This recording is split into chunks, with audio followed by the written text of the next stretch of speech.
വീട് അങ്ങനെ ഒരു സ്വപ്നം മനസ്സിൽ കയറിക്കൂടിയ പിന്നെ ഒരു സ്ഥലമെടുത്ത് അത് വീടാകുന്നിടം വരെ അതിൻ്റെ പുറകേന്ന് മാറാതെ ഓടി നടന്ന് എല്ലാ കാര്യങ്ങളും അടുപ്പിച്ചു കൊടുത്ത് എല്ലാം ചെയ്തെടുക്കുന്ന ഒരാളുണ്ടാവും.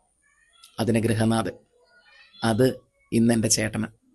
അങ്ങനെ ഇന്ന് ആ സ്വപ്നം പൂർത്തീകരിച്ചു. എൻ്റെ ഉമ്മ എപ്പോഴും പറയും, ജോലി കിട്ടുക, കല്യാണം കഴിക്കുക, വീട് വെക്കുക, ഇങ്ങനെയുള്ള എല്ലാ കാര്യങ്ങളും പടച്ചോൻ കൃത്യസമയത്ത് തന്നെ നമ്മളിലേക്ക് എത്തിച്ചേരും. നമ്മൾ ക്ഷമയോടെ അതിനുവേണ്ടി പ്രാർത്ഥിച്ച് നല്ല മാർഗത്തിൽ വർക്ക് ചെയ്താൽ മാത്രം മതിയെന്ന്. ഒരുപാട് നാൾ കൂടി ഒരുപാട് സന്തോഷം തോന്നിയൊരു ദിവസം കൂടിയായിരുന്നു ഇന്നലെ. ഫാമിലിയും ഫ്രണ്ട്സും എല്ലാവരും ഒത്തുകൂടിയൊരു ദിവസം. ഈ തിരക്കുകൾക്കിടയിലും ഞങ്ങൾ വിളിച്ചിട്ട് നമ്മുടെ കളക്ടർ സാറും ഞങ്ങളുടെ ഈ സന്തോഷത്തിൽ പങ്കുചേരാൻ വന്നായിരുന്നു.